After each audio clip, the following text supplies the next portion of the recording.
आते हैं निफ्टी पर और निफ्टी बैंक पर। निफ्टी कल बेहतरीन सत्र, कल और हमने पिछले हफ्ते भी देखा, एक दिन जब बाजार खोला था 2 दिन में करीब 900 पॉइंट निफ्टी ने जोड़ लिए। लेकिन एक देखिए, टैरिफ को लेकर जो चाइना वाला प्रॉब्लम है ना, वो बनी हुई है। चाइना के रुख में कोई नरमी आ नहीं रही है। वो अगर आ गई तो शायद बाजार की रफ्तार यहाँ से और तेज हो जाएगी। हालांकि अपने मैक्रोज स्ट्रांग हो रहे हैं, लगातार हो रहे हैं, और जिस तरह से ये सीपीआई का नंबर आया है, यहाँ से आरबीआई के पास गुंजाइश और हो गई है कि अब नेक्स्ट जो पॉलिसी होगी उसमें भी रेट कट की संभावना बढ़ गई है। आज के लिए आप किस तरह से देख रहे हैं बाजार को? क्योंकि 2 दिन की तेजी हो गई है, थोड़ी सी हल्की सी प्रॉफिट टेकिंग दिख रही है। हालांकि ये भी कोई डिटेरियोरेट नहीं हो रही है। 70 अंक नीचे निफ्टी था, अभी देखिए 60 अंक नीचे है। आज निफ्टी में करें क्या? देखिए, जो चाइना वाली बात बोली, मैं सिर्फ एक ही पॉइंट, एक ही लाइन के साथ इसको खत्म करना चाहूँगा। पहला पॉइंट ये है कि जो टैरिफ का मामला है, दोनों वो 100% पार कर चुके हैं। ये यूएस की तरफ से भी चाइना पे 100+ है और चाइना की तरफ से भी यूएस पे 100+ है। और ऐसा नहीं है कि सिर्फ अमेरिका कर रहा है, ये बात चाइना भी कर रहा है। अब आपने बोला कि अभी भी ये है, देखो इंडिया विक्स ने इस चीज़ को समझा हुआ है, तभी वो कल 20% गिरा है। ये चीज़ वो भी समझता है।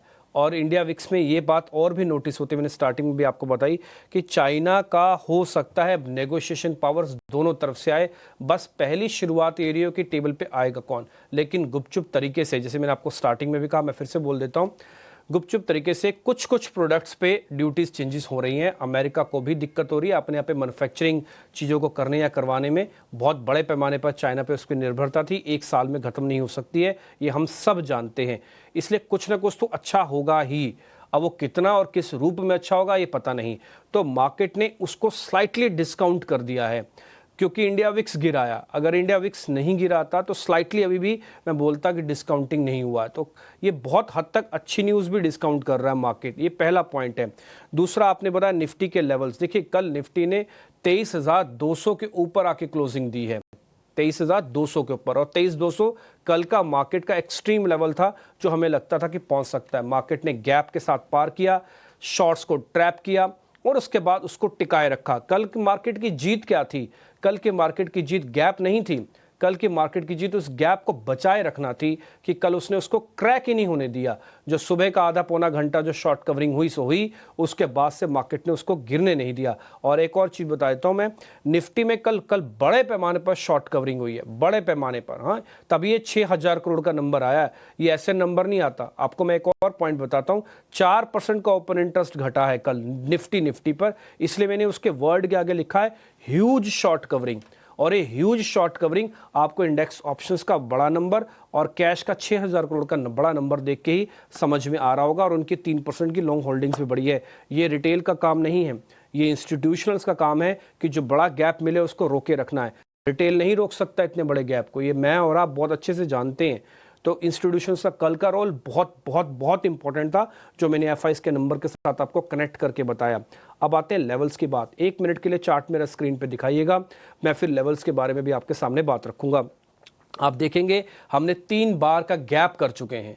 ये गैप टेक्निकल्स में बड़ी इंपॉर्टेंस रखता है और एक गैप की बड़ी इंपॉर्टेंस है। देखिए, फर्स्ट गैप है, second gap and third gap है।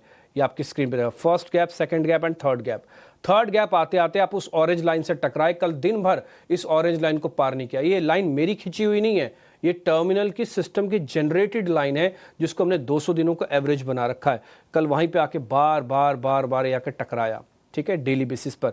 फिलहाल आज छोटा सा इस गैप को फिल करने की वापस प्रोसेस हो सकती है, होगी नहीं होगी तो नहीं भी होगी, लेकिन बाजार स्ट्रॉन्ग हैंड्स में, इसमें कोई दो राय नहीं है। इस चार्ट को हटा दो, 1 मिनट डाटा पे आ जाओ। सपोर्ट और रेजिस्टेंस क्या है? क्योंकि कल आपने 23,200 पार किया तो 23,000 तक का समय दे दो 300 पॉइंट का स्विंग करने के लिए। 23,300 के ऊपर आपकी क्लोजिंग है, तो 23,000 का पहला स्टॉप लॉस है।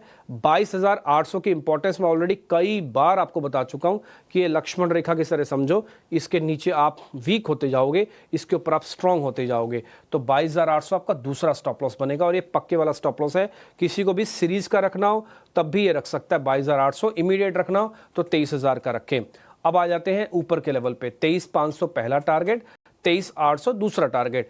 इस सीरीज में, आई रिपीट माई सेल्फ, इस सीरीज में मेरे को ऐसा लगता नहीं कि हम 23,800 से ज़्यादा तेज हो पाएंगे।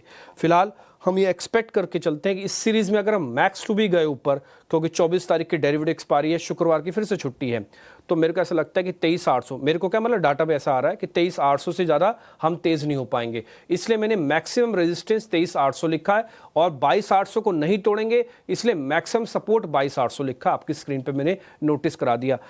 क्योंकि आज थोड़ा गैप डाउन हो रहा है, इंडेक्स ऑप्शंस वाले अच्छे से काम करना, आज आपके लिए बढ़िया दिन है ऑप्शंस वालों के लिए। ठीक है, ऑप्शंस के लिए आज बढ़िया दिन है।